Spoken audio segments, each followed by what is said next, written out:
Welcome to the Deep Dive. This is where we dig into the sources you give us, pull out the really key stuff, and basically give you the inside track. Exactly. And today we're exploring Hamedan, the city in Iran. You've given us a great mix articles on the Avicenna Mausoleum, ancient Ekbatana, general info, climate, handicrafts. Yeah, and the bazaars, too. A real deep dive. So our mission for you, the learner, is to cut through all that, find the core knowledge, those surprising bits that stick with you.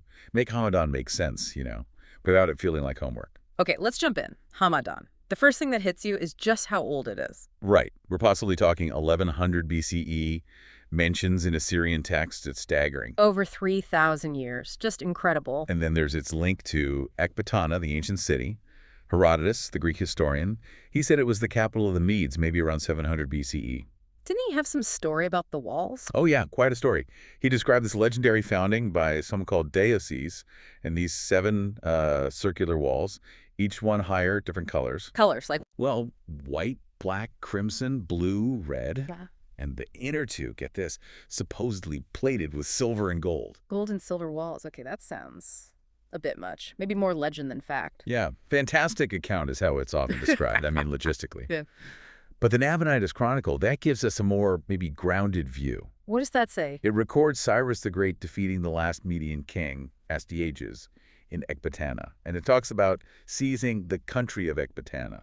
The country of Ekbatana, not just the city. Exactly. It implies it was a regional power center. Mm. The old Persian name, Hagbatana, might even mean gathering place. Mm-hmm. So, yeah, it held real symbolic weight. And that importance carried on, didn't it? Absolutely. Sina mentioned it later as a summer spot for the Achaemenid kings. Mm. And Polybius, he painted this picture of a palace, huge fortifications, cedar and cypress wood. Gold and silver again? Covered in it, apparently. Though Alexander the Great and his successors supposedly stripped it all later. Shows how valuable it was, strategically and economically. Right. And there's actual physical evidence, too, isn't there? Like inscriptions. Precisely. The Behistun inscription nearby.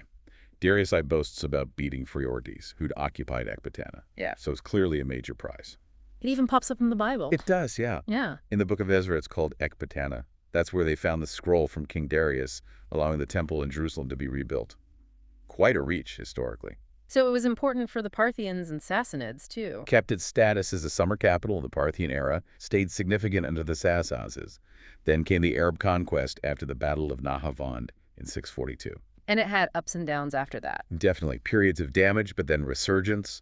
The Buyids, the Seljuks. It was even their capital for a bit. Survived the Mongols, Timurids, then flourished again in the Safavid era. Why was it so resilient, do you think? Location, location, location. Right on the Silk Road. That kept the trade, the money, the importance flowing. Makes sense. And then later, more modern history layers on top. Yeah, American missionaries setting up schools in the late 19th century. Then occupations during World War I, Russians, Turco-Germans, British forces. It's seen a lot. So bringing it up to today, what's modern Hamadan like? Well, it's still a major center. Capital of the province, county, district. Population was over 500,000 back in 2016. And the people? Language? Mainly Persian speakers, but there's a significant Turkic minority too, which kind of reflects its history as a crossroads. And geographically? You mentioned it's mountainous. Very much so. It's in this green mountain area, foothills of Mount Alvand, pretty high up, 1,850 meters elevation. Wow. That's quite high. Not the desert image you might have. Not at all. And it's about 360 kilometers southwest of Tehran. Are there modern sites that connect back to the history? Definitely. You've got the Ganjnameh inscriptions. That's a direct link to the Achaemenids. And then monuments like the Avicenna Mausoleum and the Baba Tahir Monument, honoring its more, intellectual and cultural figures. I've read something interesting about German architects redesigning the city center in the 1920s, like a hexagram. Yeah, that detail pops up. Apparently in 1928, a design resembling the spokes of a hexagram. That's an interesting claim. The source seems self-published, though, so maybe take it with a grain of salt. Okay, fair enough. Still suggests some major planning went on. It does. Yeah. And today you've got things like the PAS Hamedan Football Club playing in the second-tier league, plus several universities. Sina University is a big one, named after. Avicenna. We'll get to him. Exactly. And there was that quite dramatic bank robbery in 1990. The manager showed incredible bravery, a reminder that modern life happens even in ancient cities. And it has connections abroad, sister cities. Yeah. Quite a few interesting ones. Kuyab in Tajikistan, Bukhara in Uzbekistan, where Avicenna was from, actually Sparta in Turkey, Ekaterinburg in Russia, shows it still has a presence, culturally speaking. Okay, let's talk about Avicenna. That mausoleum must be a major landmark. Oh, huge. Avicenna, or Ibn Sina, was just this towering figure from the Islamic Golden Age. Born near Bukhara around 980. A polymath, really. Medicine, philosophy. And so much more.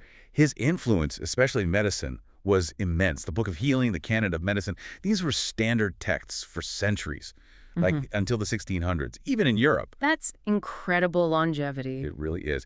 And he wrote on astronomy, alchemy, geology, psychology, logic, math, physics.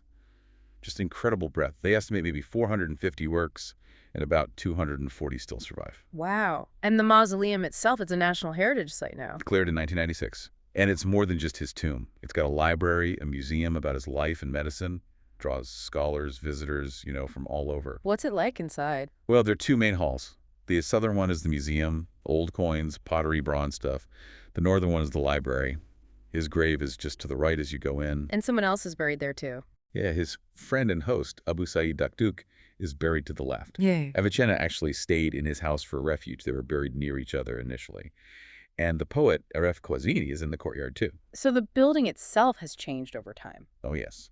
Started simple, apparently just 4 arches, then got rebuilt and modified, especially during the Qajar and Pahlavi periods. What's the current building based on? The design is heavily inspired by Gonbad-e Qaboos, which is this amazing, iconic tomb tower from early Iranian Islamic architecture. So it blends ancient Iranian styles with later Islamic ones. Any specific features? Those 12 columns are prominent. They're said to symbolize the 12 sciences Avicenna mastered. There's also a beautiful marble slab with calligraphy. And the library sounds impressive.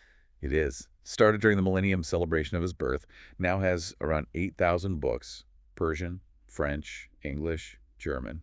Reflects his international impact. And there's a statue outside too. Right, in Bu Ali Sina Square. Big bronze statue, about 4 tons.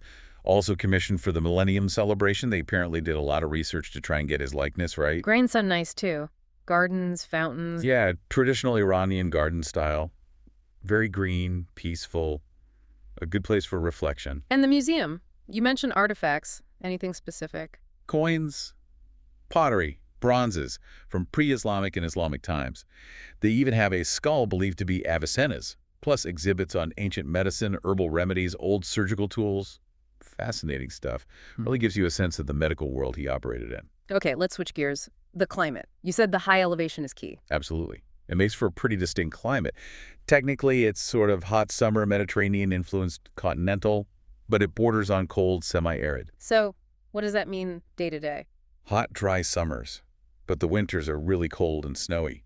Temperatures can plummet below -30 Celsius. -30. Wow. Yeah, and heavy snow can stick around for up to 2 months sometimes. It's a place of real extremes. But the summers are hot, record highs. Oh, yeah. Record high was over 40 Celsius, so short, hot, mostly sunny summers. When's the best time to visit then? Avoiding the extremes. Well, if you like heat, mid-June to early September.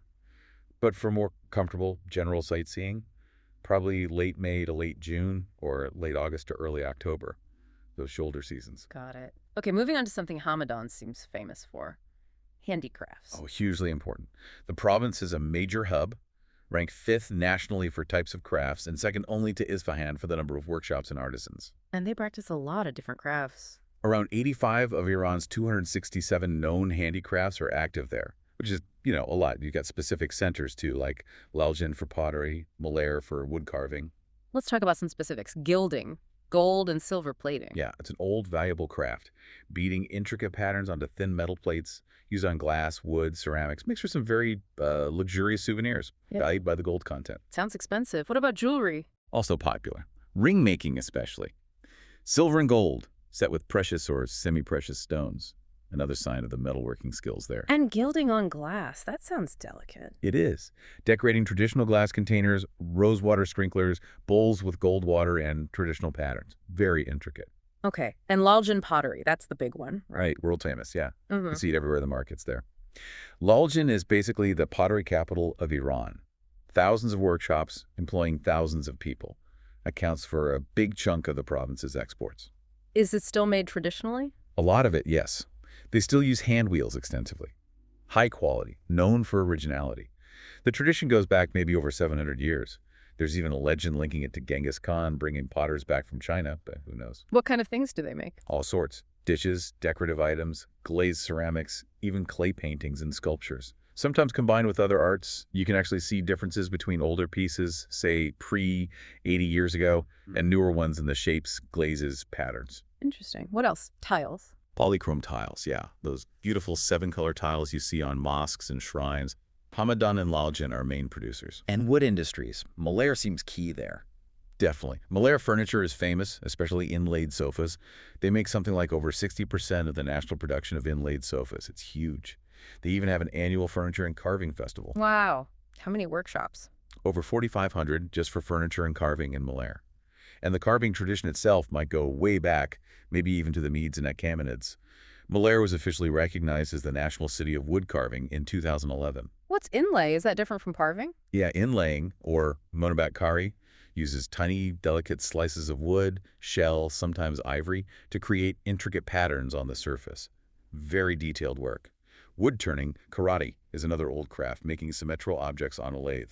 Dates back maybe 3,000 years, Coppersmithing, too. That sounds ancient. potentially 5,000 years old. Iranians are thought to be among the very first metalworkers.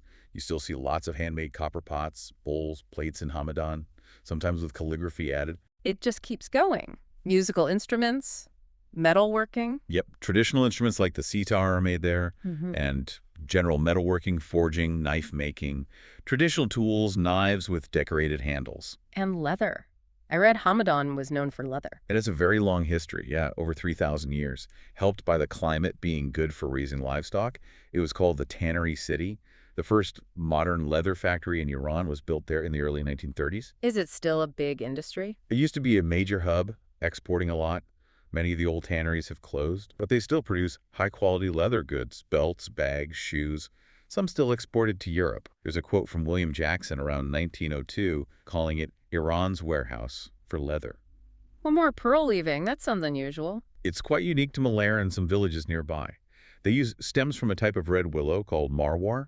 They weave it into baskets, hats, even furniture. Willow weaving, essentially. Basically, yeah. Similar to wicker or hasir weaving. They harvest the willow, process it, soak it, peel it, slice it, and then weave it. There's a famous local basket called wije or tj, used for carrying grapes. It's really tied to the local agriculture. That's an incredible range of skills. Deep traditions. Absolutely. It paints a picture of a place where craft is just deeply embedded in the culture and economy. And presumably the best place to see all this, maybe buy some, would be the bazaars. Oh, for sure. The Hamedan Bazaar. We saw those photos from that carpet dealer's trip. It must be buzzing. That's where you'd find everything, feel the atmosphere. Yeah, you can just imagine the sounds, the smells, all those crafts laid out. It's the heart of the trade, really. A direct connection to all those artisans. Okay, so wrapping this up, we've covered a lot of ground. From Hamadan's incredibly deep roots as ancient Ecbatana. Right, through its intellectual golden age, with figures like Avicenna, whose legacy is still so visible. We touched on the unique, sometimes harsh climate. And dived into that amazing, diverse world of handicrafts, from pottery and woodwork to leather and metal. It's a city with so many layers. Truly fascinating. So for you, the learner, the takeaway is this city's resilience, its blend of ancient history and living tradition, its intellectual weight, and its hands-on artistry. Definitely. And it leaves you wondering, doesn't it? With all this history, the famous figures, the known crafts, what else is there? What stories haven't we uncovered? Like, what about the folklore? Yeah. Or the lives of just, ordinary people through the centuries? Exactly. Considering its layered past and its role as this center for learning and making things, what other hidden narratives might still be waiting beneath Hamadan's modern surface? What could digging into those reveal about the spirit of this ancient place? Something to think about.